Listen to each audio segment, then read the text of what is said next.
ఒక కొద్ది రోజుల ముందే నేను భోపాల్ పోవడానికి ఒక దాదాపు 2-3 months బిఫోరే మోడీ గారు వచ్చిండు. అక్కడ వచ్చి 14 లక్షల కోట్లకి ఎంఓయూ చేసి పడేసి ఇది మధ్యప్రదేశ్ గవర్నమెంట్. ఏంటి మొన్న 14 లక్షల కోసం చేసింది కాదమ్మా, మీకు నాకు అర్థం కాదు, నీకేం రాలేదంటావు నువ్వు. ప్రధానమంత్రి మీకు సపోర్ట్ ఉండే, మీకు పార్టీ మీకు మంచిగా నీకు ఇంత లాభం ఉంది అంటే ఓ సో బోగసాయి సాబా ఆమె నాతో తామే చెప్తున్నా. నేను ఐ వాజ్ షాక్డ్. అది వచ్చేగా పోయేస్తానంత వాటిగా గ్యాసు అంటే ఈ గ్యాసులు ఎవరిని మోసం చేయడానికి ఇంత మంచి ఇస్తారా ప్రజలను? నికరంగా వస్తే పెట్టుబడులు రావాలి కదా, కనబడతాయి కదా. ఆ పెట్టుబడులు వస్తే లాభాలు జరుగుతాయి, ఉద్యోగాలు వస్తాయి, ఫ్యాక్టరీలు వస్తాయి, అడిషనల్ ఇన్కమ్ జనరేట్ అవుతుంది, స్టేట్ గవర్నమెంట్కి జిఎస్టీ పెరుగుతుంది. ఏమి లేదు వాటిదే గ్యాస్. మొన్న వీలైతే చెప్పి 5 లక్షల నువ్వు కొంచెం తగ్గించి చెప్తున్నావు. నేను పేపర్లో చూసింది 575.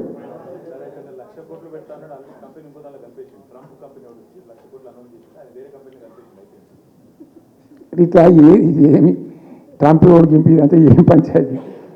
ఇట్లా ఈ మోసాలు చేసి ప్రజలను ఎంతకాలం పంచిస్తారు? రియల్గా కాంక్రీట్ టర్మ్స్లో రియల్గా రావాలి, కృషి చేస్తే నిజంగా తండ్రాడాలి. మా గవర్నమెంట్ వచ్చిన నాడు హైదరాబాద్ నుంచి సాఫ్ట్వేర్ ఎక్స్పోర్ట్స్ 57,000 కోట్లు ఉండేనండి. మేము దాన్ని 2,47,000 దాకా తీసుకుపోయినాం. స్టెప్ అప్ చేసుకుంటూ వాటిని నరికితే గాలిలో మాటలు చెప్తే వస్తాయా? మేము బిజినెస్ మీట్లు పెట్టలే, కాంక్లేవ్లు పెట్టలే, ఏం లేదు, వారదాలు కట్టలే.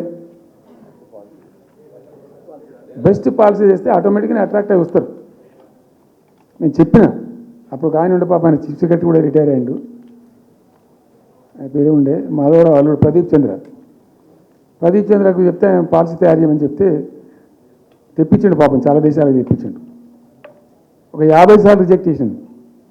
ఇట్లా కాదు, నాకు కాంక్రీట్ కావాలి, ఇంకా మంచి కావాలి చెప్పి చాలా కష్టపడి చేసిండు. I must appreciate him. The best policy was brought in. తెచ్చిన తర్వాత కూడా ఎట్లుంటుందంటే, ఒక కంపెనీ వాడు వచ్చిండు, ఫాక్స్కాన్, ఆ మహారాష్ట్రలో కొట్టుకుపోయింది. ఫాక్స్కాన్ అనే కంపెనీ చాలా పెద్ద కంపెనీ వాస్తవానికి. ఇదేవి తయారు చేస్తారు, సెల్ ఫోన్లు ఇవన్నీ ఎలక్ట్రానిక్స్లో. చాలామంది ఉమెన్కి ఎంప్లాయ్మెంట్ దొరుకుతుంది దాంట్లో, 1000 మందికి. సరే వస్తే మనకు కూడా లాభం జరుగుతుంది. వాడిని మస్తు దాన్ని